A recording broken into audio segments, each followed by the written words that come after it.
ओम नमः शिवाय। हर हर महादेव। आप सुन रहे हैं पौराणिक अमृतवाणी द्वारा प्रसारित शिव महापुराण कथा। कथा को सुनने के लिए चैनल को लाइक शेयर एंड सब्सक्राइब करें। आगे की कथा प्रारंभ करते हैं। अथ तृतीय अध्याय साध्य साधन आदि का विचार। व्यास जी बोले, सूत जी का यह वचन सुनकर वे सब महर्षि बोले, अब आप हमें वेदांत के सार स्वरूप अद्भुत शिव पुराण को सुनाइए।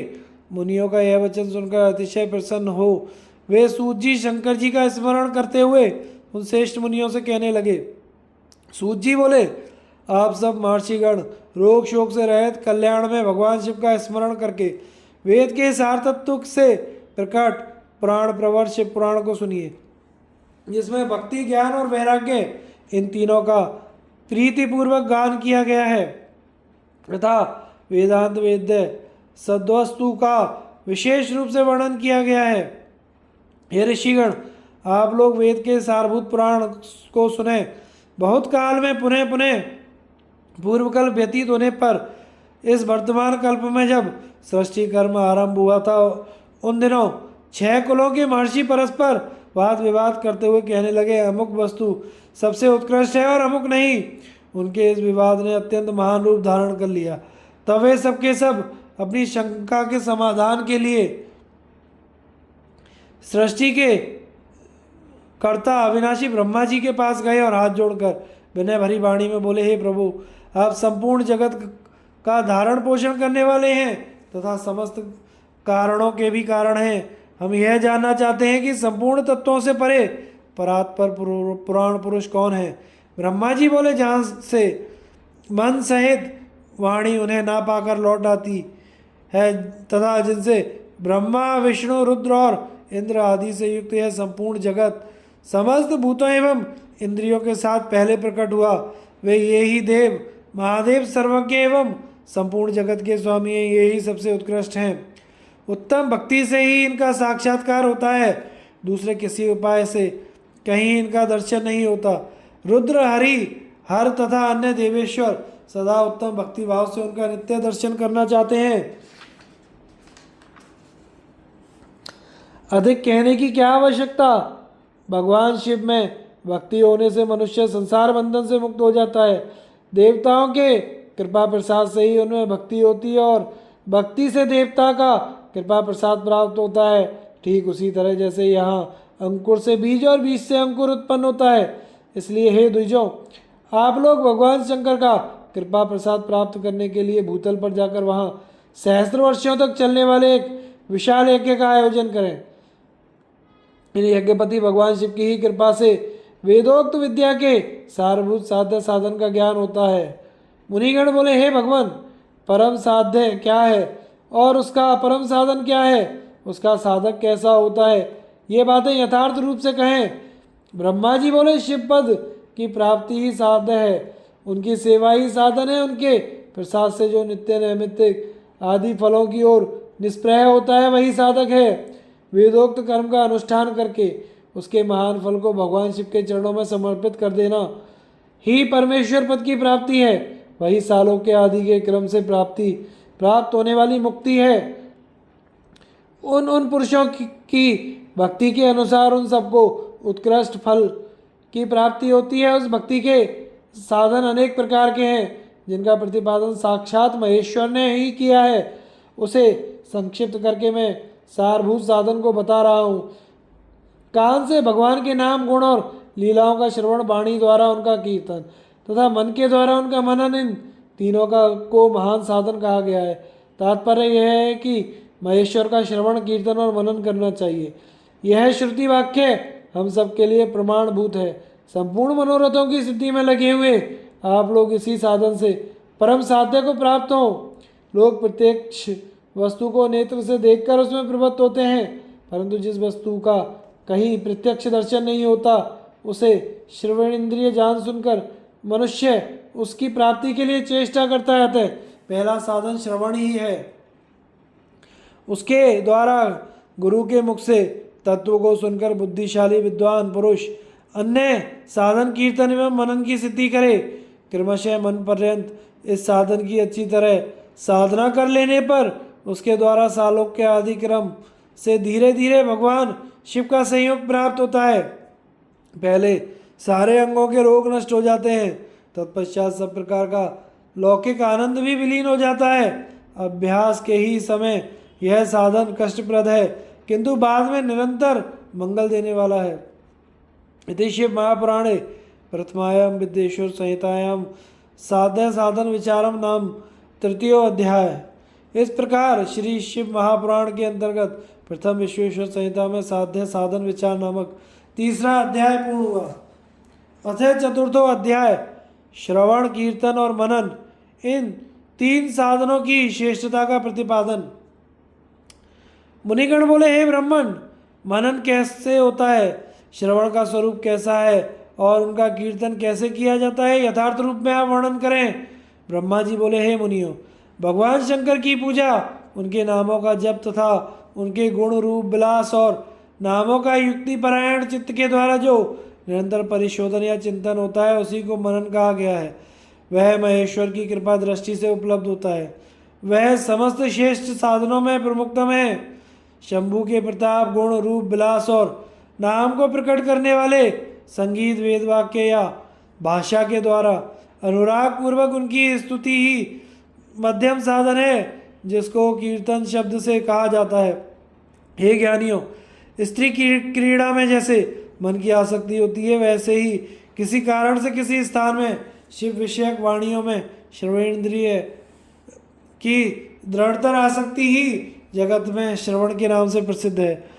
सर्वप्रथम सज्जनों की संगति से श्रवण सिद्ध होता है, बाद में शिव जी का कीर्तन दृढ़ होता है और अंत में सभी साधनों से श्रेष्ठ शंकर विषयक मनन उत्पन्न होता है, किंतु यह सब उनकी कृपा दृष्टि से ही संभव हो पाता है।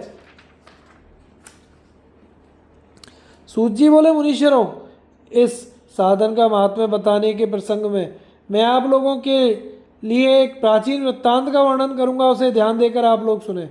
पूर्व काल में पाराशर मुनि के पुत्र मेरे गुरु व्यास देव जी सरस्वती नदी के सुंदर तट पर तपस्या कर रहे थे। एक दिन सूर्य तुल्य तेजस्वी विमान से यात्रा करते हुए भगवान सनत कुमार अकस्मात वहां आ पहुंचे। उन्होंने मेरे गुरुदेव को वहां देखा। वे ध्यान में मग्न थे। उनके जगने पर उन्होंने ब्रह्मा के पुत्र सनत कुमार जी को अपने सामने उपस्थित देखा। वे बड़े बेग से उठे और उनके चरणों में प्रणाम करके मुनि ने उन्हें अर्घ्य प्रदान करके देवताओं के बैठने योग्य आसन भी अर्पित किया।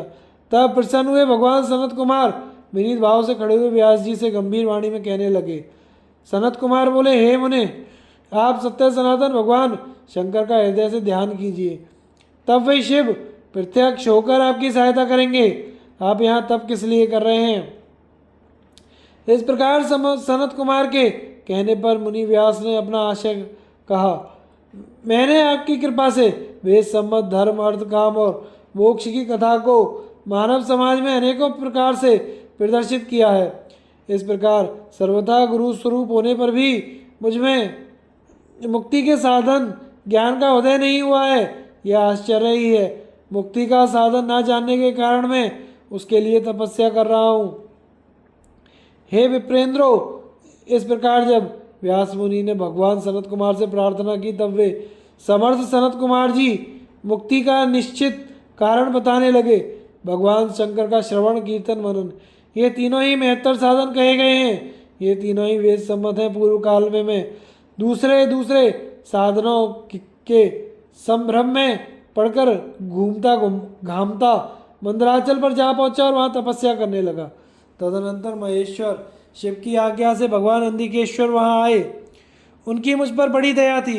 वे सबके साक्षी तथा शिवगणों के स्वामी भगवान नंदिकेश्वर मुझे स्नेहपूर्वक मुक्ति का उत्तम साधन बताते हुए बोले, भगवान शंकर का श्रवण, कीर्तन और मनन, ये तीनों साधन वेद सम्मत हैं और मुक्ति के साक्षात कारण हैं।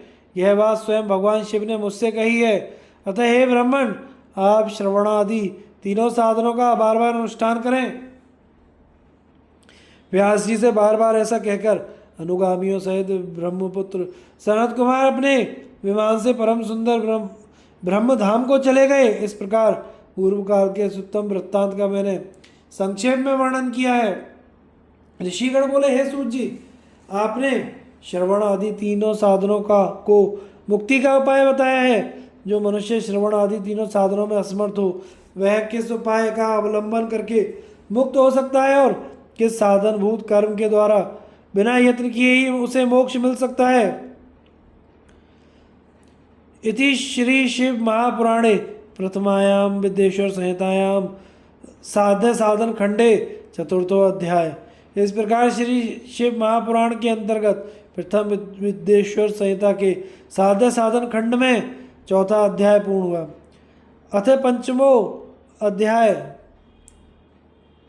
भगवान शिव के लिंग एवं साकार विग्रह की पूजा के रहस्य तथा महत्व का वर्णन।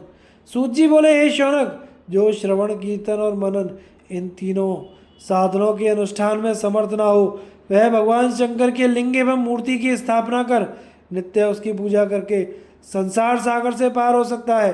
छल न करते हुए अपनी शक्ति के अनुसार धनराशि ले जाए और उसे शिवलिंग अर्थात अथवा शिव की मूर्ति की सेवा के लिए अर्पित कर दे। साथ ही निरंतर उस लिंग एवं मूर्ति की पूजा भी करे।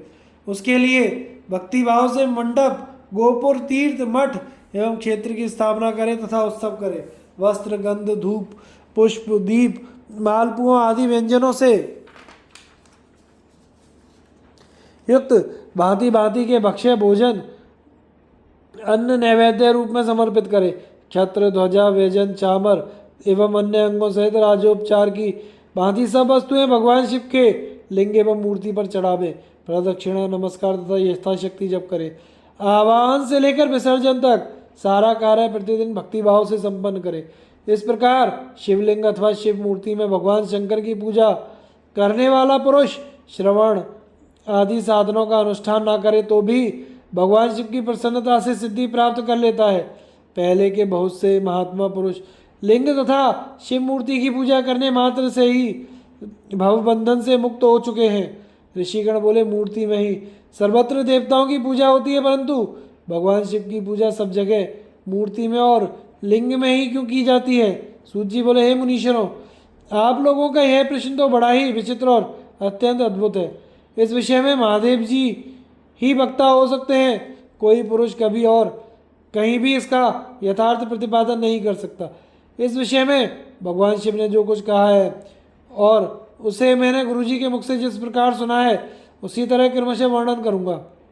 एकमात्र भगवान शिव ही ब्रह्म रूप होने के कारण निष्कल निराकार कहे गए हैं। रूपवान होने के कारण उन्हें सकल भी कहा गया है, इसलिए वे सकल और निष्कल दोनों ही हैं। शिव के निष्कल निराकार होने के कारण ही उनकी पूजा का आधारभूत लिंग भी निराकार ही प्राप्त हुआ है, अर्थात शिवलिंग शिव के निराकार स्वरूप का प्रतीक है। इसी प्रकार शिव के सकल या साकार होने के कारण उनकी पूजा का आधारभूत विग्रह साकार प्राप्त होता है, अर्थात शिव का साकार विग्रह उनके साकार स्वरूप का प्रतीक होता है। सकल और अकल समस्त अंग आकार सहित साकार अंग आकार से सर्वथा रहित निराकार रूप से ही वे ब्रह्म शब्द से कहे जाने वाले परमात्मा हैं।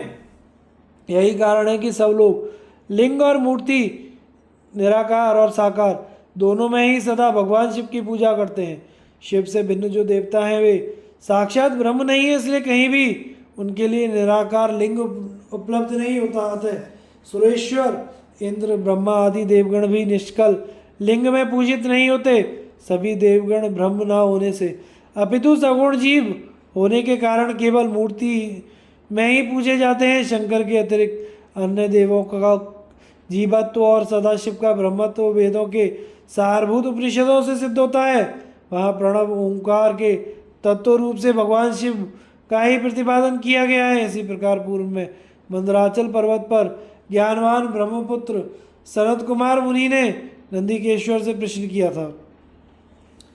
सनत कुमार बोले, हे भगवान, शिव के अतिरिक्त उनके वश में रहने वाले जो अन्य देवता हैं उन सब की पूजा के लिए सर्वत्र प्राय बेर मूर्ति मात्र ही अधिक संख्या में देखा और सुना जाता है। केवल भगवान शिव की ही पूजा लिंग और बेर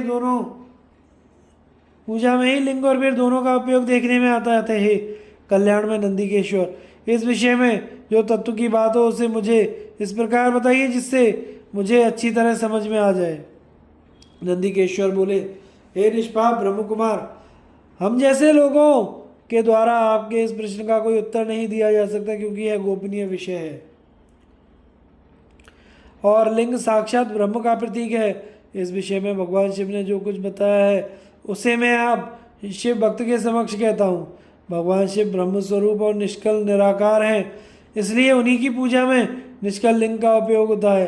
संपूर्ण वेदों का यही मत है, वे ही सकल हैं। इस प्रकार वे ही निराकार और साकार दोनों हैं। भगवान शंकर निष्कल निराकार होते हुए भी कलाओं से युक्त हैं, इसलिए उनकी साकार रूप में प्रतिमा पूजा भी लोक सम्मत है। भगवान शंकर के अतिरिक्त अन्य देवताओं में जीवत्व तथा सगुणत्व होने के कारण वेद के मत में उनकी मूर्ति मात्र में ही पूजा मान्य है। इसी प्रकार उन देवताओं के आविर्भाव के समय उनका समग्र साकार रूप प्रकट होता है, जबकि भगवान सदाशिव के दर्शन में साकार और निराकार दोनों की ही प्राप्ति होती है। सनत कुमार बोले, हे महाभाग, आपने भगवान शिव तथा दूसरे देवताओं के पूजन में लिंग और वेर के प्रचार का जो रहस्य विभाग पूर्वक बताया है वह यथार्थ है। इसलिए लिंग और वेर आदि की उत्पत्ति का जो उत्तम वृत्तांत है उसी को मैं इस समय सुनना चाहता हूँ। हे योगींद्र, लिंग के प्रकाट्य का रहस्य सूचित करने वाला प्रसंग मुझे सुनाइए। नंदीकेश्वर बोले, हे बस, आपके प्रति प्रीति के कारण मैं यथार्थ रूप में वर्णन करता हूँ, सुनिए। लोक विख्यात पूर्व कल्प में बहुत दिन व्यतीत हो जाने पर एक समय महात्मा ब्रह्मा और विष्णु परस्पर लड़ने लगे। उन दोनों के अभिमान को मिटाने के लिए त्रिगुणातीत परमेश्वर ने उनके मध्य में निष्कल स्तंभ के रूप में अपना स्वरूप प्रकट किया। जगत कल्याण करने की इच्छा से उस स्तंभ से निराकार परमेश्वर शिव ने अपने लिंग चिन्ह के कारण लिंग का आविर्भाव किया। उसी समय लोक में परमेश्वर शंकर के निर्गुण लिंग और सगुण मूर्ति की पूजा प्रचलित हुई। शिव के अतिरिक्त अन्य देवों की मूर्ति मात्र की परिकल्पना हुई। वे देव प्रतिमाएं पूजित हो नियत शुभ कल्याण देने वाली हुई। शिव का लिंग तथा उनकी प्रतिमा दोनों ही भोग और मोक्ष देने वाली हुई। इति श्री शिव महापुराणे प्रथमायाम विद्येश्वर संहितायाम शिवलिंग महिमा वर्णनम नामक पंचमो अध्याय। इस प्रकार शिव महापुराण के अंतर्गत प्रथम विद्येश्वर संहिता में शिवलिंग की महिमा का वर्णन नामक 5वां अध्याय पूर्ण हुआ। अथ 6वां अध्याय। ब्रह्मा और विष्णु के भयंकर युद्ध को देखकर देवताओं का कैलाश शिखर पर गमन। नंदीकेश्वर बोले, हे योगेंद्र, प्राचीन काल में किसी समय शेषशाही भगवान विष्णु अपनी पराशक्ति लक्ष्मी जी तथा अन्य पार्षदों से घिरे हुए शयन कर रहे थे। उसी समय ब्रह्म वेत्ताओं में श्रेष्ठ ब्रह्मा जी ने अपनी इच्छा से वहां आकर उन परम सुंदर कमल नेत्र विष्णु से पूछा, तुम कौन हो जो मुझे आया देखकर भी उद्धत पुरुष के समान सो रहे हो? हे वत्स, उठो और यहाँ अपने प्रभु मुझे देखो। जो पुरुष अपने श्रेष्ठ गुरुजन को आया देखकर उद्धत के समान आचरण करता है, उस मूर्ख गुरुद्रोही के लिए प्रायश्चित का विधान है। ब्रह्मा के इस वचन को सुनकर क्रोधित होने पर भी बाहर से शांत व्यवहार करते हुए भगवान विष्णु बोले, हे बस, तुम्हारा कल्याण हो, तुम्हारा स्वागत है, आओ इस आसन पर बैठो। तुम्हारे मुखमंडल से व्यग्रता प्रदर्शित हो रही है और तुम्हारे नेत्र विपरीत भाव सूचित कर रहे हैं। ब्रह्मा जी बोले, हे वत्स, हे विष्णु, काल के प्रभाव से तुम में बहुत अभिमान हो गया है। हे वत्स, मैं जगत का पितामह और तुम्हारा रक्षक हूँ। विष्णु बोले, हे वत्स, यह जगत मुझ में ही स्थित है। तुम केवल चोर के समान दूसरे की संपत्ति को व्यर्थ ही अपना मानते हो। तुम मेरे नाभि कमल से उत्पन्न होते हैं, तुम मेरे पुत्र हो, तो तुम व्यर्थ की बातें क्यों कह रहे हो? नंदीकेश्वर बोले, हे मुने, उस समय वे अजन्मा ब्रह्मा और विष्णु मोहवश मैं श्रेष्ठ हूँ, मैं स्वामी हूँ, तुम नहीं, इस प्रकार बोलते बोलते परस्पर एक दूसरे को मारने की इच्छा से युद्ध के लिए युद्धत हो गए। हंस और गरुड़ पर आरूढ़ होकर वे दोनों वीर ब्रह्मा और विष्णु युद्ध करने लगे। तब ब्रह्मा और विष्णु के गण भी परस्पर युद्ध करने लगे। उस समय सभी देवगण उस परम अद्भुत युद्ध को देखने की इच्छा से विमान पर चढ़कर वहां पहुंच गए। वहां आकर आकाश में अवस्थित हो पुष्प की वृष्टि करते हुए वे युद्ध देखने लगे। गरुड़ वाहन भगवान विष्णु ने क्रुद्ध होकर ब्रह्मा के वक्षस्थल पर अनेकों प्रकार के असंख्य दुस्सह बाणों और अस्त्रों का प्रहार किया। तब विधाता भी क्रुद्ध होकर विष्णु के हृदय पर अग्नि के समान बाण और अनेक प्रकार के अस्त्रों को छोड़ने लगे।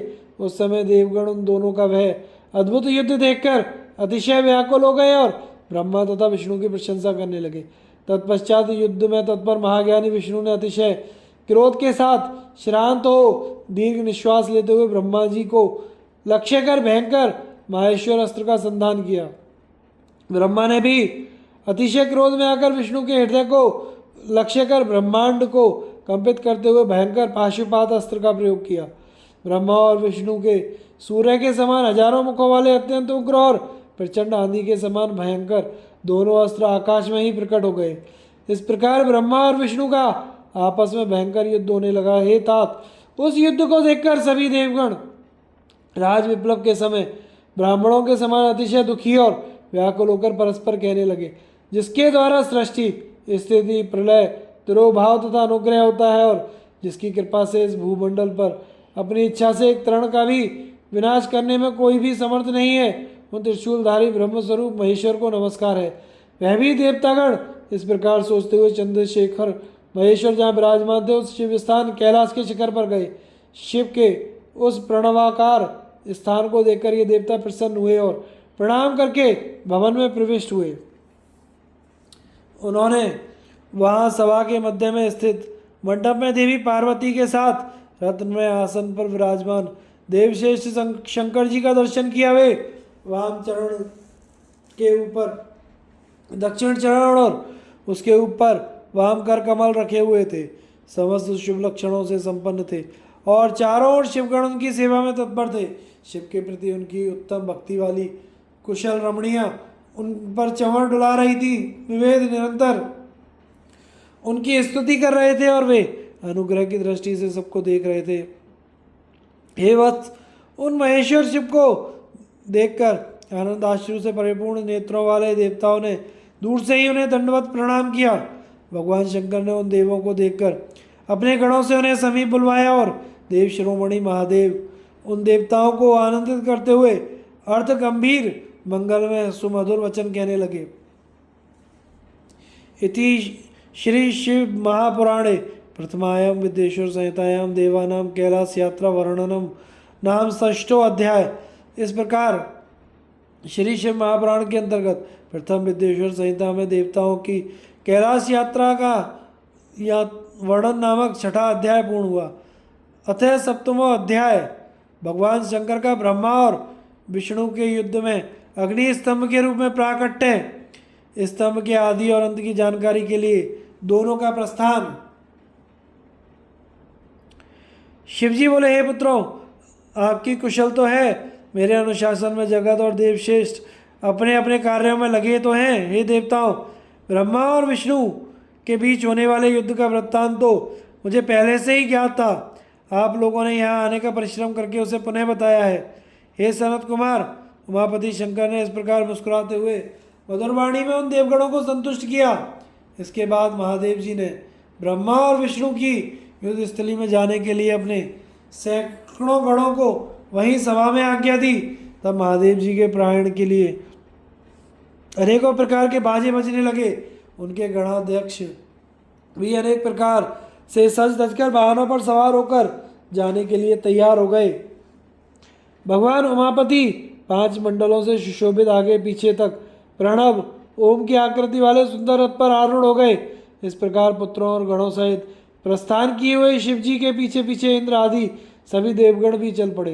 विचित्र ध्वजाएं, पंखे, चवर, पुष्प वृष्टि, संगीत, नृत्य और वाद्यों से सम्मानित पशुपति भगवान शिव भगवती उमा के साथ सेना सहित उन दोनों ब्रह्मा और विष्णु की युद्ध भूमि में आ पहुंचे। उन दोनों का युद्ध देखकर शिव जी ने गणों का कोलाहल तथा वाद्यों की ध्वनि बंद करा दी। वे छिपकर आकाश में स्थित हो गए। उधर शूरवीर ब्रह्मा और विष्णु एक दूसरे को मारने की इच्छा से महेश्वरास्त्र और पाशुपतास्त्र का परस्पर संधान कर रहे थे। ब्रह्मा और विष्णु के अस्त्रों की ज्वाला से तीनों लोग जलने लगे। निराकार भगवान शंकर इस अकाल प्रलय को आया देख एक भयंकर विशाल अग्नि स्तंभ के रूप में उन दोनों के बीच प्रकट हो गए। संसार को नष्ट करने में सक्षम वे दोनों दिव्यास्त्र अपने तेज सहित उस महान अग्नि स्तंभ के प्रकट होते ही तत्क्षण शांत हो गए। दिव्यास्त्रों को शांत करने वाले इस आश्चर्यकारी शुभ अग्नि स्तंभ को देखकर सभी लोग परस्पर कहने लगे, यह अद्भुत आकार वाला स्तंभ क्या है? यह दिव्य अग्नि स्तंभ कैसे प्रकट हो गया? इसकी ऊंचाई और इसकी जड़ की हम दोनों जांच करें। ऐसा एक साथ निश्चय करके वे दोनों अभिमानी वीर उसकी परीक्षा करने को तत्पर हो गए और शीघ्रतापूर्वक चल पड़े। हम दोनों के साथ रहने से यह कार्य संपन्न नहीं होगा, ऐसा कहकर विष्णु ने सूकर का रूप धारण किया और उसकी जड़ को खोजने में चले। उसी प्रकार ब्रह्मा भी हंस का रूप धारण करके उसका अंत खोजने के लिए चल पड़े। पाताल लोक को खोदकर बहुत दूर तक जाने पर भी विष्णु को उस अग्नि के समान तेजस्वी स्तंभ का आधार नहीं दिखा। तब थक हार कर शुक्राकृति विष्णु रणभूमि में वापस आ गए। हे तात, आकाश मार्ग से जाते हुए आपके पिता ब्रह्मा जी ने मार्ग में अद्भुत केतकी के पुष्प को गिरते देखा। अनेकों वर्षों से गिरते रहने पर भी वे ताजा और अति सुगंध युक्त था। ब्रह्मा और विष्णु के इस विग्रह पूर्ण कृत्य को देखकर भगवान परमेश्वर हंस पड़े, जिससे कंपन के कारण उनका मस्तक हिला और वह शेष केतकी पुष्प उन दोनों के ऊपर कृपा करने के लिए गिरा। ब्रह्मा जी ने उससे पूछा, हे पुष्पराज, तुम्हें किसने धारण कर रखा है? तुम क्यों गिर रहे हो? केतकी ने उत्तर दिया, इस पुरातन और अप्रमेय स्तंभ के बीच से मैं बहुत समय से गिर रहा हूँ, फिर भी इसके आदि को नहीं देख सका थे। आप भी इस स्तंभ का अंत देखने की आशा छोड़ दें। ब्रह्मा जी ने कहा, मैं तो अंश का रूप लेकर इसका अंत देखने के लिए यहाँ आया हूँ। अब हे मित्र, मेरा अभिलषित काम तुम्हें करना पड़ेगा। विष्णु के पास मेरे साथ चलकर तुम्हें इतना कहना है कि ब्रह्मा ने इस स्तंभ का अंत देख लिया है। हे अच्युत, मैं इस बात का साक्षी हूँ केतकी से। ऐसा कहकर ब्रह्मा ने उसे बार बार प्रणाम किया और कहा, आप आपातकाल में तो मिथ्या भाषण भी प्रशस्त माना जाता है, यह शास्त्र की आज्ञा है। वहाँ अति परिश्रम से थके और स्तंभ के अंत ना मिलने से उदास विष्णु को देखकर ब्रह्मा प्रसन्नता से नाच उठे और षंड नपुंसक के समान पूर्ण बातें बनाकर अच्युत विष्णु से इस प्रकार कहने लगे, हे हरे, मैंने इस स्तंभ का अग्रभाग देख लिया है, इसका साक्षी है केतकी का पुष्प है। तब उस केतकी ने भी झूठी विष्णु के समक्ष कह दिया कि ब्रह्मा की बात यथार्थ है।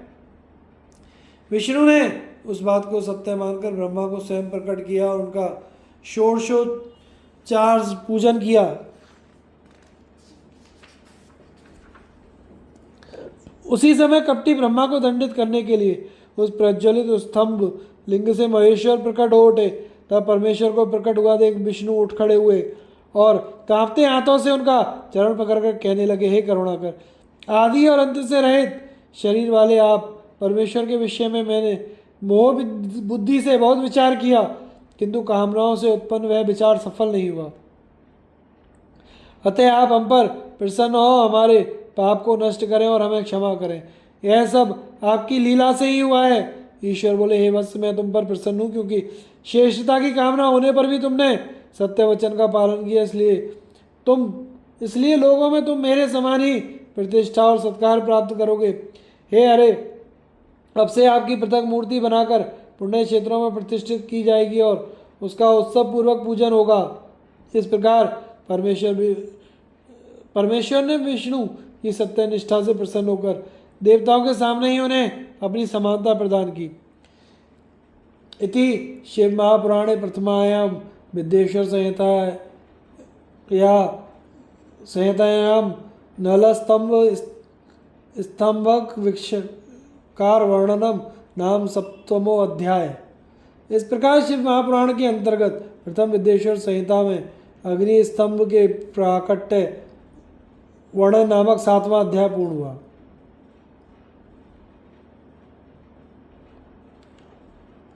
भगवान शंकर अथाष्टमो अध्याय। भगवान शंकर द्वारा ब्रह्मा और केतकी के पुष्प को शाप देना और पुनः अनुग्रह प्रदान करना। नंदिकेश्वर बोले, तदुपरांत महादेव शिव जी ने ब्रह्मा के गर्भ को मिटाने की इच्छा से अपनी भ्रुकुटी के मध्य से भैरव नामक एक अद्भुत पुरुष को उत्पन्न किया। उस भैरव ने रणभूमि में अपने स्वामी शिव जी को प्रणाम करके पूछा, हे प्रभु, आप शीघ्र आज्ञा दें, मैं आपका कौन सा कार्य करूं? शिव जी बोले, हे वत्स, ये जो ब्रह्मा है वे इस सृष्टि के आदि देवता हैं। तुम वेग पूर्वक तीक्ष्ण तलवार से इनकी पूजा करो, अर्थात इनका वध कर दो। तब भैरव एक हाथ से ब्रह्मा के केश पकड़कर असत्य भाषण करने वाले उनके उद्धत 5वें सिर को काटकर हाथों में तलवार भांजते हुए उन्हें मार डालने के लिए उद्यत हुए। ये सनत कुमार, तब आपके पिता अपने आभूषण, वस्त्र, माला, उत्तरीय निर्मल बालों के बिखर जाने से आंधी में झकझोरे हुए केले के पत्ते और लता गुल्मों के समान कंपित होकर भैरव के चरण कमलों में गिर पड़े। हे तात, ब्रह्मा की रक्षा करने की इच्छा से कृपालु विष्णु ने मेरे स्वामी भगवान शंकर के चरण कमलों को अपने अश्रु जल से भिगोते हुए हाथ जोड़कर इस प्रकार प्रार्थना की, जैसे एक छोटा बालक अपने पिता के प्रति टूटी फूटी वाणी में करता है। अच्युत बोले, हे ईश, आपने ही पहले कृपा पूर्वक इन ब्रह्मा को पंचानन रूप प्रदान किया था, इसलिए ये आपके अनुग्रह करने योग्य हैं, इसलिए इनका अपराध क्षमा करें और इन पर प्रसन्न हो। भगवान अच्युत के द्वारा इस प्रकार प्रार्थना किए जाने पर शिवजी ने प्रसन्न होकर देवताओं के सामने ही ब्रह्मा को दंडित करने से भैरव को रोक दिया। शिवजी ने एक सिर से विहीन कपटी ब्रह्मा से कहा, है ब्रह्मन, तुम श्रेष्ठता पाने के चक्कर में शठेशत्व को प्राप्त हो गए, इसलिए संसार में तुम्हारा सत्कार नहीं होगा और तुम्हारे मंदिर तथा पूजनोत्सव आदि नहीं होंगे। ब्रह्मा जी बोले, हे महाविभूति संपन्न स्वामिन, आप मुझ पर प्रसन्न होइए। मैं आपकी कृपा से अपने सिर के कटने को भी आज श्रेष्ठ समझता हूँ। विश्व के कारण विश्व बंधु, दोषों को सह लेने वाले और पर्वत के समान कठोर धनुष धारण करने वाले आप भगवान शिव को नमस्कार है। ईश्वर बोले, हे वत्स, अनुशासन का भय नहीं रहने से यह सारा संसार नष्ट हो जाएगा, तो तुम दंडनीय को दंड दो और इस संसार की व्यवस्था चलाओ। तुम्हें एक परम दुर्लभ वर भी देता हूँ, जिसे ग्रहण करो। अग्निहोत्र आदि वैतानिक और गृह यज्ञों में आप ही श्रेष्ठ रहेंगे। सर्वांगपूर्ण पुष्कल दक्षिणा वाला यज्ञ भी आपके बिना निष्फल होगा।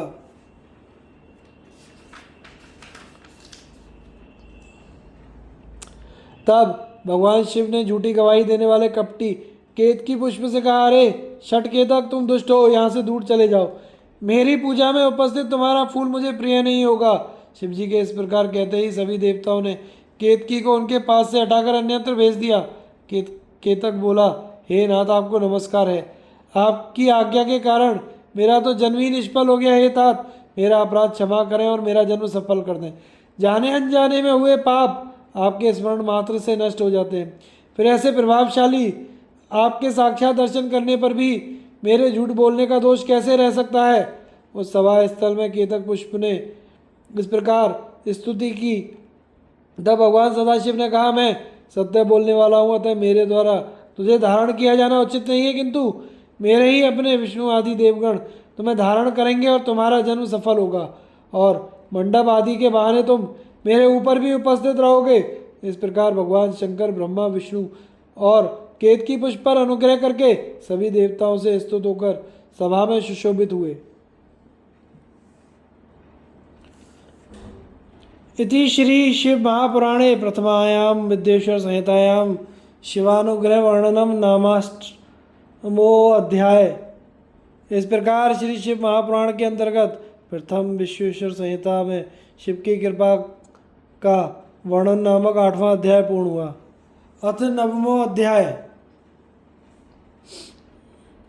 महेश्वर का ब्रह्मा और विष्णु को अपने निष्कल और सकल स्वरूप का परिचय देते हुए लिंग पूजन का महत्व बताना। नंदिकेश्वर बोले, वे दोनों ब्रह्मा और विष्णु भगवान शंकर को प्रणाम करके दोनों हाथ जोड़कर उनके दाएं बाएं भाग में चुपचाप खड़े हो गए। उन्होंने वहां साक्षात पूजनीय महादेव जी को कुटुंब सहित श्रेष्ठ आसन पर स्थापित करके पुरुष वस्तुओं द्वारा उनका पूजन किया। दीर्घ काल तक अविकृत भाव से सुस्थित रहने वाली वस्तुओं को पुरुष वस्तु कहते हैं और अल्पकाल तक ही टिकने वाली वस्तुओं को प्राकृत वस्तु कहते हैं। इस तरह ये वस्तु के दो भेद जानने चाहिए।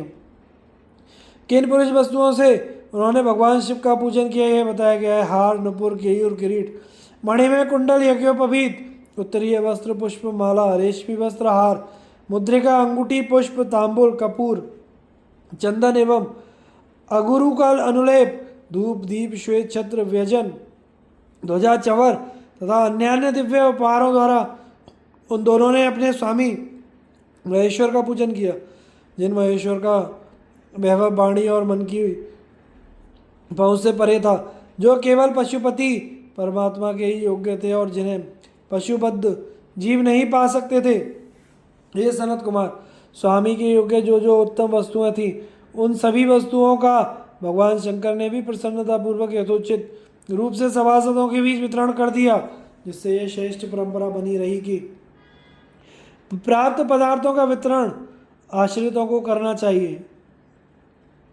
उन वस्तुओं को ग्रहण करने वाले सभासदों में वहाँ कोलाहल मच गया।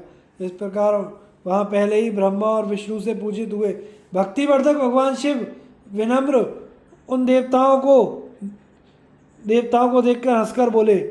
ईश्वर बोले, हे पुत्रों, आज का दिन महान है। इसमें तुम्हारे द्वारा जो आज मेरी पूजा हुई है, इससे मैं तुम लोगों पर प्रसन्न हूँ।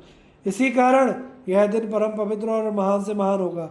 आज की यह तिथि शिवरात्रि के नाम से विख्यात होकर मेरे लिए परम प्रिय होगी। इस समय जो मेरे लिंग, निष्कल आकृति रहित निराकार स्वरूप प्रतीक और वेर सकल साकार रूप प्रति विग्रह की पूजा करेगा, वह पुरुष जगत की सृष्टि, पालन और आदि कार्य भी कर सकता है। जो शिवरात्रि के दिन निराहार एवं जितेंद्रिय रहकर अपनी शक्ति के अनुसार निष्कपट भाव से मेरी यथोचित पूजा करेगा, उसको मिलने वाले फल का वर्णन सुनो। 1 वर्ष तक निरंतर मेरी पूजा करने पर जो फल मिलता है, वह सारा फल केवल शिवरात्रि को मेरा पूजन करने से मनुष्य को तत्काल प्राप्त हो जाता है। जैसे पूर्ण चंद्रमा का उदय समुद्र की वृद्धि का अवसर है, उसी प्रकार शिवरात्रि तिथि मेरे धर्म की वृद्धि का समय है। इस तिथि में मेरी स्थापना आदि का मंगलमय उत्सव होना चाहिए। हे वत्सों, पहले मैं जब ज्योतिर्मय स्तंभ रूप से प्रकट हुआ था, उस समय मार्ग शीर्ष मास में आर्द्रा नक्षत्र था। जो पुरुष मार्ग शीर्ष मास में आर्द्रा नक्षत्र होने पर मुझ उमापति का दर्शन करता है, तो मेरी मूर्ति या लिंग की ही झांकी का दर्शन करता है, वह मेरे लिए कार्तिकेय से भी अधिक प्रिय है। उस शुभ दिन मेरे दर्शन मात्र से पूरा फल प्राप्त होता है। यदि दर्शन के साथ साथ मेरा पूजन भी किया जाए तो उसका अधिक फल प्राप्त होता है, जिसका वाणी द्वारा वर्णन नहीं हो सकता। इस रणभूमि में मैं लिंग रूप से प्रकट होकर बहुत बड़ा हो गया था। उस लिंग के कारण यह भूतल लिंग स्थान के नाम से प्रसिद्ध हुआ। हे पुत्रों, जगत के लोग इसका दर्शन और पूजन कर सकें, इसके लिए यह अनादि अनंत ज्योति स्तंभ अत्यंत छोटा हो जाएगा। यह लिंग सब प्रकार के भोगों को सुलभ कराने वाला और भोग तथा मोक्ष का एकमात्र साधन होगा। इसका दर्शन, स्पर्श तथा ध्यान प्राणियों को जन्म और मृत्यु से छुटकारा दिलाने वाला होगा।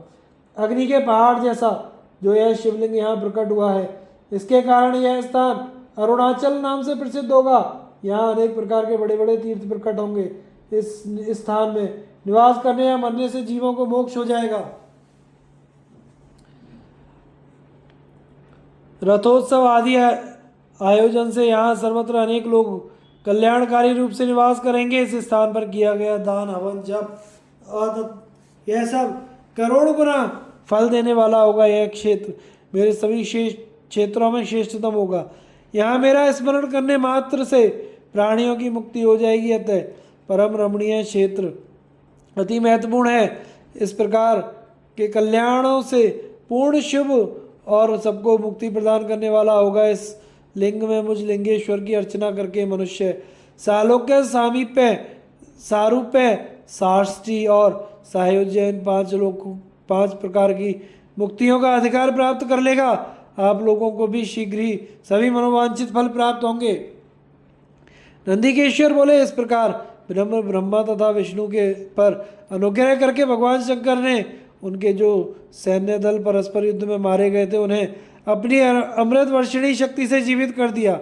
उन दोनों ब्रह्मा और विष्णु की मूर्ता और पारस्परिक वैर को मिटाने के लिए भगवान शंकर उन दोनों से कहने लगे, मेरे 2 रूप हैं, सकल और निष्कल। दूसरे किसी के ऐसे रूप नहीं है। तो मेरे अतिरिक्त अन्य सब अनीश्वर हैं। हे पुत्रों, पहले मैं स्तंभ रूप से प्रकट हुआ, फिर अपने साक्षात रूप से। ब्रह्म भाव मेरा निष्कल रूप और महेश्वर भाव मेरा सकल रूप है। ये दोनों ही मेरे सिद्ध रूप है, मेरे अतिरिक्त किसी दूसरे के नहीं। इस कारण तो दोनों का अथवा अन्य किसी भी ईश्वर का, किसी का भी ईश्वर तो कभी नहीं है। अज्ञान के कारण तुम दोनों को जो यह ईश्वरत्व का आश्चर्यजनक अभिमान उत्पन्न हो गया था, उसे दूर करने के लिए ही मैं इस रणभूमि में प्रकट हुआ हूँ। उस अपने अभिमान को छोड़ दो, मुझ परमेश्वर में अपनी बुद्धि स्थिर करो। मेरे अनुग्रह से ही सभी लोकों में सब कुछ प्रकाशित होता है। इस गूढ़ ब्रह्म तत्व को तुम्हारे प्रति प्रेम होने के कारण मैं बता रहा हूँ। मैं ही पर ब्रह्म हूँ, कल सगुण और अकल निर्गुण, ये दोनों ही मेरे ही स्वरूप हैं। मेरा स्वरूप ब्रह्म रूप होने के कारण मैं ही ईश्वर हूँ। जीवों पर अनुग्रह करना मेरा कार्य है। ब्रह्मा और केशव सबसे बृहद और जगत की वृद्धि करने वाला होने के कारण मैं ब्रह्म हूँ।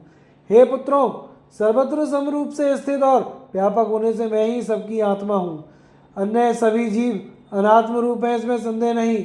स्वर्ग से लेकर अनुग्रह तक आत्मा या ईश्वर से भिन्न जो जगत संबंधी 5 कृत्य हैं, वे सदा मेरे ही हैं, मेरे अतिरिक्त दूसरे किसी के नहीं, क्योंकि मैं ही सबका ईश्वर हूँ।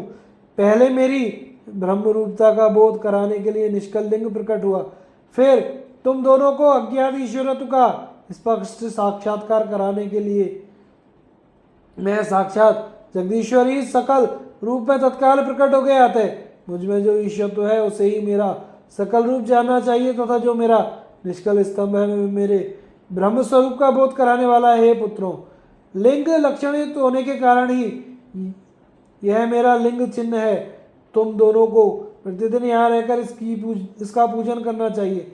यह मेरा ही स्वरूप है और मेरे सामीप्य की प्राप्ति कराने वाला है। लिंग और लिंगी में नित्य अभेद होने के कारण मेरे इस लिंग का महान पुरुषों को भी पूजन करना चाहिए। हे वत्सों, जहाँ जहाँ जिस किसी ने मेरे लिंग को स्थापित कर लिया, वहाँ मैं अप्रतिष्ठित होने पर भी प्रतिष्ठित हो जाता हूँ। मेरे एक लिंग की स्थापना करने का फल मेरी समानता की प्राप्ति बताया गया है। एक के बाद दूसरे शिवलिंग की स्थापना कर दी गई, तब फल रूप से मेरे साथ एकत्व सायुज्य मोक्ष रूप फल प्राप्त होता है। वेदांतया शिवलिंग की स्थापना करनी चाहिए। मूर्ति की स्थापना उसकी अपेक्षा गौड़ है। शिवलिंग के अभाव में सब ओर से मूर्ति युक्त होने पर भी वह स्थान श्रेष्ठ नहीं कहलाता है। इति शिव महापुराणे प्रथमायां विद्येश्वर संहितायां शिवस्य महेश्वर विधान वर्णनम नवमो अध्याय। इस प्रकार श्री शिव महापुराण के अंतर्गत प्रथम विश्वेश्वर संहिता में शिव के महेश्वर का वर्णन नामक 9वां अध्याय पूर्ण हुआ। दोस्तों, आगे की कथा का प्रसारण हम अगले भाग में करेंगे। चैनल को लाइक शेयर एंड सब्सक्राइब करें। धन्यवाद।